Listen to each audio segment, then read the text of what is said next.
మనం ఇప్పుడు చూస్తున్నాం Seagate expansion 4 TB hard disk. Okay, దీన్ని మనం ఇప్పుడు సీల్ ఓపెన్ చేస్తున్నాం. చూడొచ్చు, మనం ఇక్కడ చూస్తుంటే మనకు అర్థమవుతుంది. ఫుల్ ప్యాక్డ్ ఉన్నది కవర్, ఫుల్ ప్యాక్. దీన్ని ఇప్పుడు ఓపెన్ చేస్తున్నాం మనం. ఎందుకంటే ఓపెన్ చేయాలి, ఓపెన్ చేయకపోతే లోపల ఏముంటుందో మనకు తెలియదు కదా. సో ఓపెన్ చేసి మరి వాడు మంచిది ఇచ్చిండా చెడ్డది ఇచ్చిండా అనేది చూడాలి.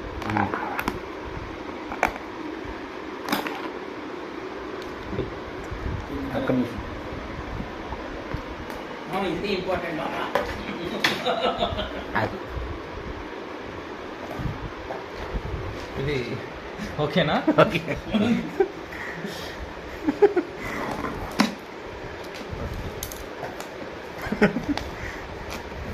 మీరు చూస్తున్నారు కదా, సీల్ ఇప్పుడే ఓపెన్ చేస్తున్నాం. ఇట్లా కవర్ తీస్తున్నాం, మంచిగా చూడవచ్చు. సో ఇప్పుడు మనం చూడబోతున్నాం.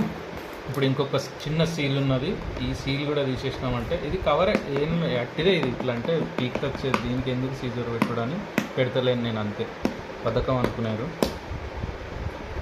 బట్ ఓకే, తప్పదు, ఇంకా సీజర్ పెడితేనే ఇది ఓపెన్ అవుతుంది. ఓపెన్ అయింది, చూద్దాం మరి. వావ్, కొత్తది కనబడుతుందా?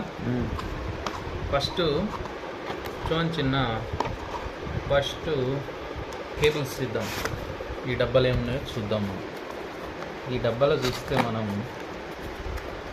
దీంట్లో కేబుల్స్ ఉంటాయి అన్నమాట. ఈ కేబుల్స్ ఏంటి అంటే ఇది నార్మల్ ఎక్స్టర్నల్ హార్డ్ డిస్క్ కాదు, ఇది మనకు పవర్తో పాటు వస్తుంది అన్నమాట. అంటే పవర్ కనెక్టర్స్ అన్నట్టు ఇవన్నీ. ఇప్పుడు ఇది ఫారిన్ స్టైల్ అడాప్టర్స్ ఉంటాయి కదా, పవర్ ప్లగ్లు, దానికి పెట్టుకోవచ్చు. అట్లనే సేమ్ ఇండియన్ స్టైల్లో ఉండేటి అవి. అట్లా వీడి కేబుల్స్ బాగానే ఇచ్చింది. ఇవి ఏంటి అనేది మనం చూద్దాం. దాంతోపాటు మనకు వీడు ఒక USB 3.0 ఫాస్ట్ ఉన్నది సార్ ఇది. సో USB 3.0 కేబుల్ కూడా ఒకటి ఇచ్చిండు. సో ఇప్పుడు హార్డ్ డిస్క్ చూద్దాం మనం. హార్డ్ డిస్క్ చూస్తే వావ్, కొత్తగా ఫ్రెష్గా ఉన్నది. ఇది కూడా ఓకే, గుడ్. ఎస్, ఇది కొత్త హార్డ్ డిస్క్. ఓకేనా? సో దాంతోపాటు ఒక మాన్యువల్ కూడా ఇచ్చారు. ఇప్పుడు ఈ పవర్ కార్డులు మరి ఇన్ని అనం ఉన్నాయి, ఇవి ఏంటి దీని స్పెషల్ అనేది ఒకసారి మనం డిస్కస్ చేద్దాం. దీనికి కూడా సీజర్ యూజ్ చేద్దాం మనం.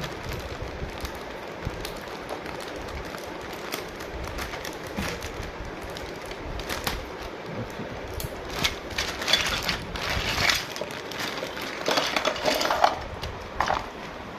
ఇవన్నీ పవర్ అంటే ఇండియన్ స్టైల్కి తగ్గట్టు అట్లా ఇచ్చిండన్నారు వాడు.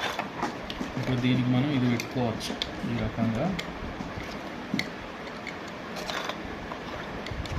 పెట్టాలి మరి. సరే, ఓకే, మనం కింది కనాలా ఉన్నది కదా.